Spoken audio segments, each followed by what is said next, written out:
welcome to the One Life podcast, where we talk about things from One Life Church, but ultimately things we think can relate to you and your one and only life. My name is Sarah Inman. I'm one of your co-hosts of the podcast, and I'm joined by co-host of the podcast, Brett Nicholson. And I just realized on our last one, I said I had just been on vacation, but it's going to air later, so the timing's all kind of messed up. Well, that's okay. I feel bad. So now you just messed this one up too. Why would you do that? Yeah, that's right. They're both off, so that's I fine. don't know when these come out. We record some of these earlier as the holidays come up, but content. In a year, you might shop for a new co-host. No, never. It's Brett. becoming a coveted position, though. I mean, I think a lot of people actually want to sit where I sit. Our guest today, Ryan's been a co-host of the podcast before, done a great job. That's right. One time. Yeah. But also been on the podcast many times. So yeah. I've missed it. I feel right at home when I'm here. It's been fun. I'm glad you're in. And so we have Ryan Nunn. We have Cynthia Nunn joining us as well. Hello. I've never been asked to be a co-host before. Well, I'm glad you're here today. But you were on here before, right? Did we have you on here? Have we? I think one of the... What were we talking about? Yeah. Marriage. Oh, okay. Yes, marriage. That's right. Yeah, we wanted to talk about that again, so here you go. Not that we don't think you have other things to say. And Brett looks a little relaxed and kind of sleepy. He just got back from vacation. I'm a little sleepy. It is kind of strange. He's in a relaxation mode. Liven up, I will. Okay. We'll keep him awake for you guys. There we go. And today we're going to be talking about grace marriage, and Ryan and Cynthia have been champions of this through One Life for a few years. And I want to say right off the top of the bat, if you're interested and want some more information about grace marriage, you can go to onelifechurch.org/events, or just go to onelifechurch.org, hit events, or the One Life app and hit events, and you can find information there. You can register right there. But we're going to be talking about grace marriage today. So I just want to start out with, what is grace marriage? And Cynthia. I was trying to nod that off. I saw you both nodding. It was great. He does a great opener, and I'm like, just come in, with the oomph. No worries. No, grace marriage is, I guess in a nutshell, just a quarterly marriage enrichment, just a time for you to come together with your spouse and really spend some intentional time together every quarter. We meet around every 3 or 4 months, so we take off the summer because it's a little crazy for everybody. But just a wellness approach to marriage, just a time to really come together and intentionally focus on your marriage. Awesome. Yeah, so it's kind of you've probably heard this a lot. It's get out of your marriage to work on your marriage. There's a business coaching philosophy out there that this was kind of inspired by, that to where there were these companies that spend tens of thousands of dollars just to go away for a weekend every so often, a couple times a year, to get out of their business to work on their business. And so you had the question, what would happen if we did this in marriage? And so there came grace marriage. And so it's really, really good. It's fun. We love it. And how many years have you guys been a part of it? This will be our third year. Okay. And so you've been a part of 2 groups that have happened, and just sharing maybe just some things that, I don't know, either from you guys personally or maybe some people that you've known that have gone through some things that have been impactful. What's the why behind, like if someone is saying, I mean, I'm sure there's some very simple things, but anything like that comes to mind. Well, we always know when it's almost time for coaching. In our own personal life, yes. All right, you can tell. Things get weird. Things get real odd. Somewhat distant. No, you know how it is, Brett. You know what I mean? So things will get a little bit rocky, and because the coaching days is designed to be not only a deep connecting time, but it's for us, but it's also open times for us to have honest conversations about things that need to be talked about, right? And so it's a really safe place to come for her and I to connect about those things privately, and other people aren't involved. I mean, other people are around, but they're working on their stuff too. And if you're married, you have your stuff.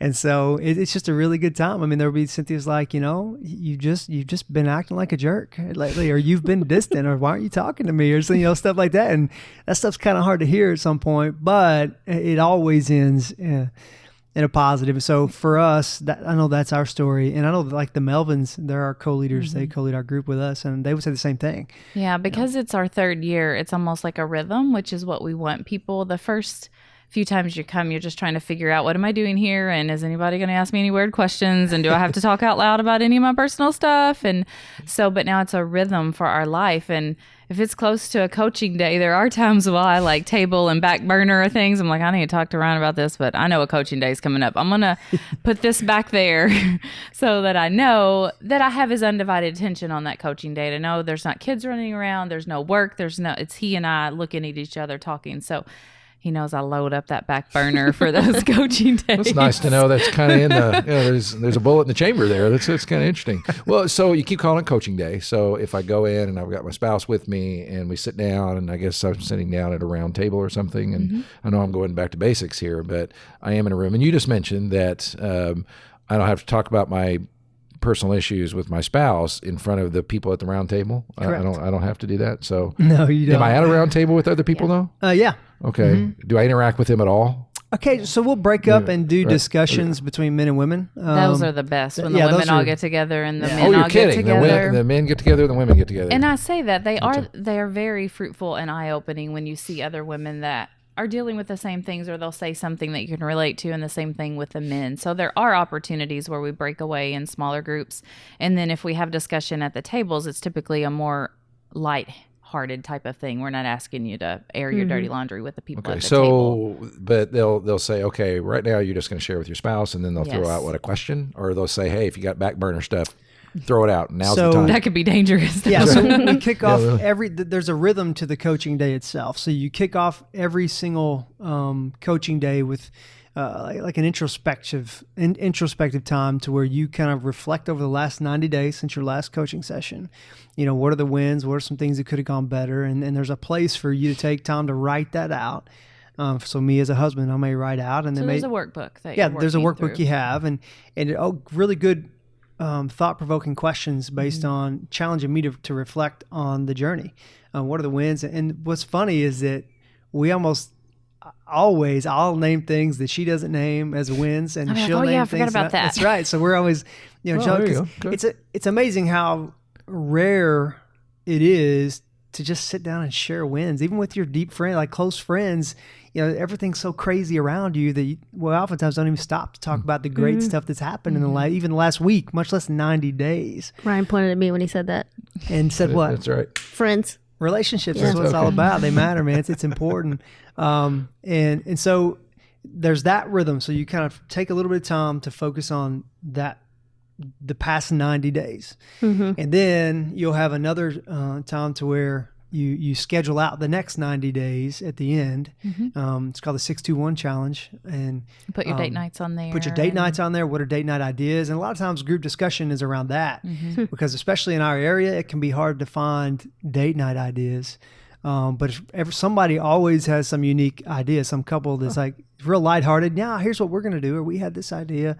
And so we'll go maybe we'll use that idea as a group date night. Like we went to, what's the name of the arcade? High Score Saloon. Is that what it's called? We went down there and played arcade games as awesome. Didn't even know it existed date night. Yeah. And it was so much fun. So we played arcade games, and then we went back and played a board game, and we just had a good night as a group of people hanging out. It's a lot of fun. So, and then in between those two, different things are highlighted. Like 2 sessions ago, I think we talked about cell phone usage.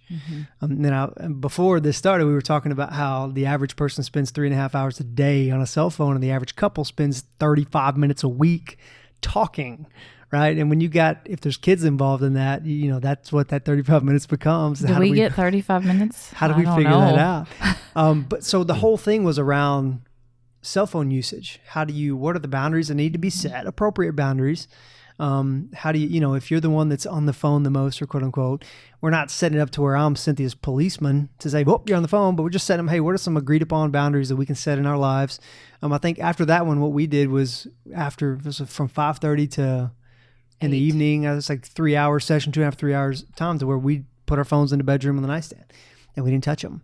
And that was inspired by a session in Grace Marriage. Now we've kind of gotten away from that a little bit, but it was a great step in our world to help us get off of our phones for a little bit. So there's a different focus every time that's always very real and applicable to our current situation. So it sounds like, so I'm not going and there's not a person on the stage giving me an hour lecture about things. Is it more, or maybe it is. No, not at all. So it's more like I'm giving you, I'm getting things to talk to my spouse about, Correct. and then also I get segmented off with either men or women and talk about, and then I'm giving things to talk to them about as well. Correct. So, Yeah. okay. Well, so Ryan and I and the other coaches, we just kind of lead up there saying like, this is what we're going to do. And at this time, now it's time for a break. And now, but we sit down and we get to go through every single thing that all the couples are doing. That's one of my favorite things. We've done a lot of marriage things before, often teaching from the stage and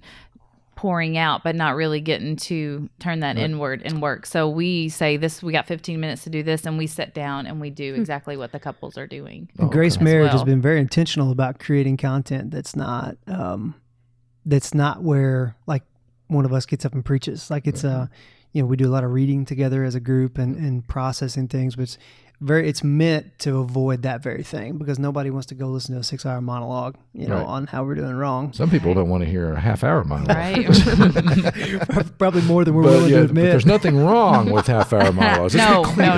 On Sundays? On Sundays. On a Sunday morning, Perfect. when led by music and followed by prayer and lunch, they're okay. Yeah. So I just want to highlight again, if you're interested in finding out more, signing up, registering, we do have groups starting at the Henderson campus and the Evansville East campus for 2020, which is awesome. You can go to onelifechurch.org/events and find that information and register there. A few more things I want to make sure we highlight. The cost is $300. And I think that's something that people come hard at first. They look at it and they're like, oh, $300? Yeah. Can you guys talk about that a little bit? Yeah, I feel like I've been talking a lot, but I'll say it anyway. Yeah, so if we go on a date night, generally speaking, we'll go eat a decent dinner that's at least $35, $40 at least. We go to pay somebody childcare, that ends up being between, $30 and $50, depending on what it looks like. And then we go to a movie, let's say that. We're pushing close to $300, and if we do pushing close to $100, sorry.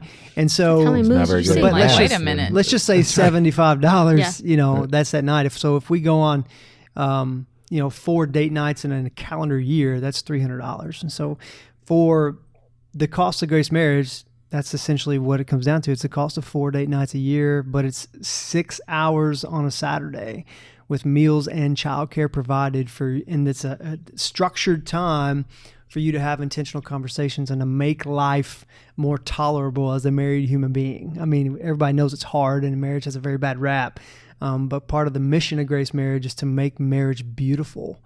And so it's geared towards that, for you to understand that, it takes intentionality to make things what they need to be. And so, yeah. And let's be honest, when we go on dates, we're not spending that quality time to having really good discussions. Grace Marriage does an awesome job of open-ended questions, things to make you think about things that you wouldn't normally.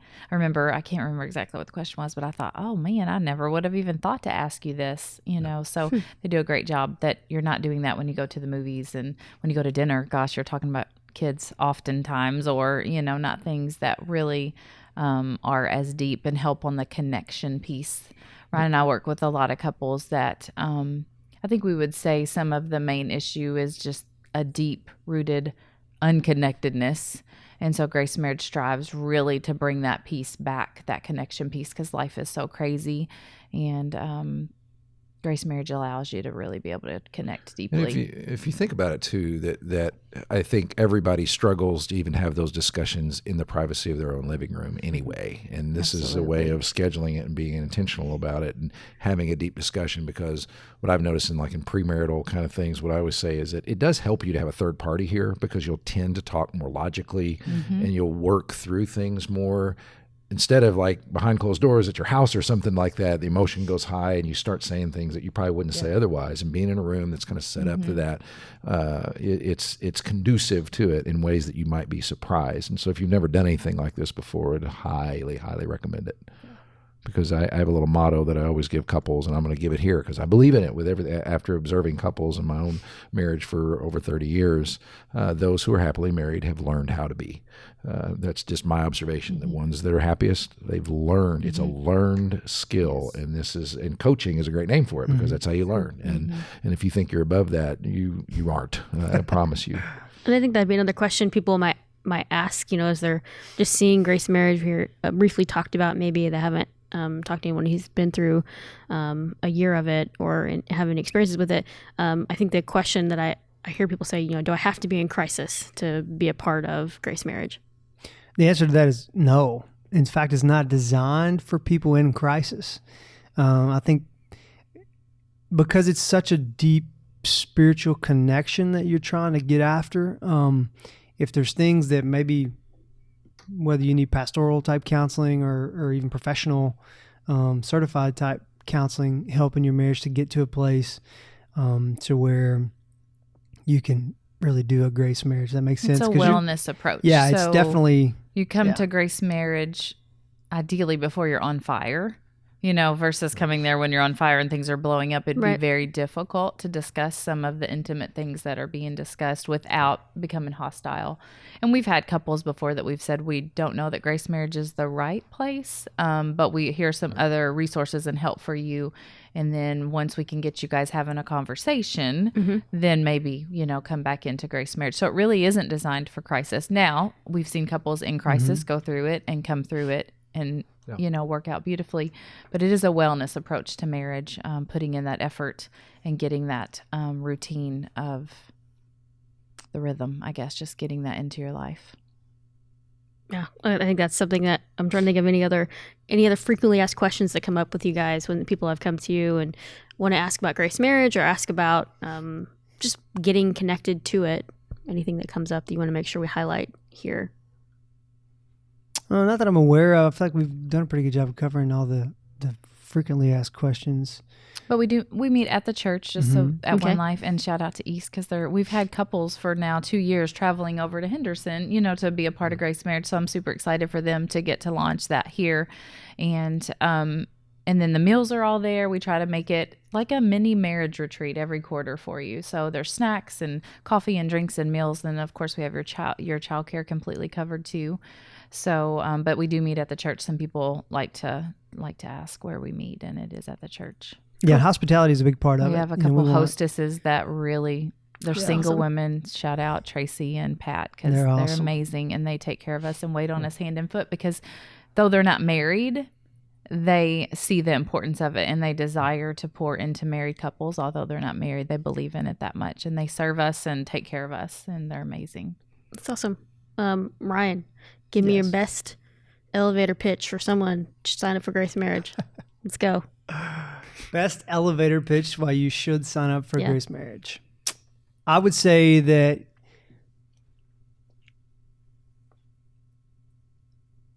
anybody that would look me in the face and say, and that is married and would say that I have no need in my marriage to set aside specific intentional time to get to connect and know my spouse better, husband, wife, no matter who it is, I would say you're deeply mistaken on what God intended marriage to be and the impact that it was designed to have on our lives and on humanity at large.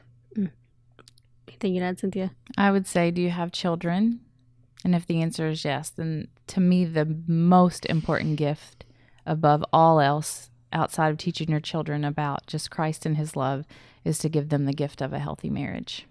Yeah, and that's been shown statistically and otherwise. And what I appreciate about Ryan and Cynthia is they devoted themselves and felt called to help people with their marriages a long time ago. And this isn't the first thing they've done, but I'm impressed, and I watch their leadership because this is where they've landed. They've said this grace marriage thing. This is.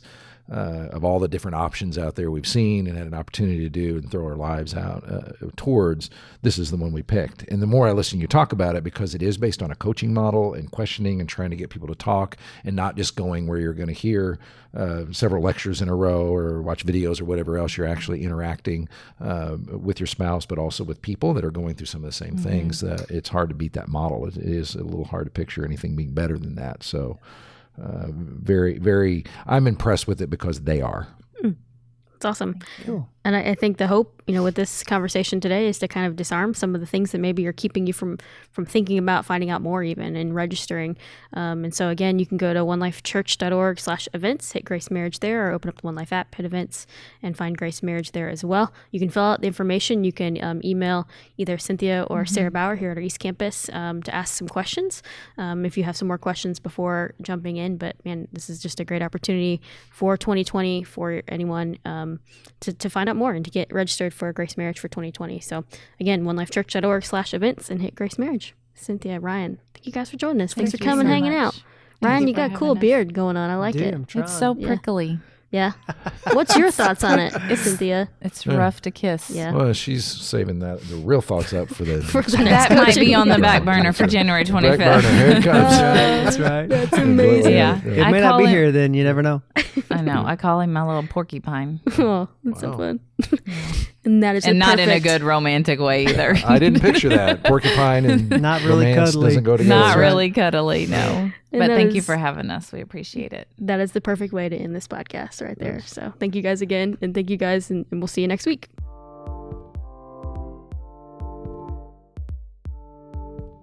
We'd love to hear from you guys. You can email us at podcast@onelifechurch.org. You can leave a comment on YouTube or on Apple Podcast or anywhere you're listening to this podcast. We'd love for you guys to share that out. Let more people hear this great content and have an opportunity to continue that conversation even further. Our music was produced by Micah Robertson and Ben Brock. My name's Sarah, and I produced this episode.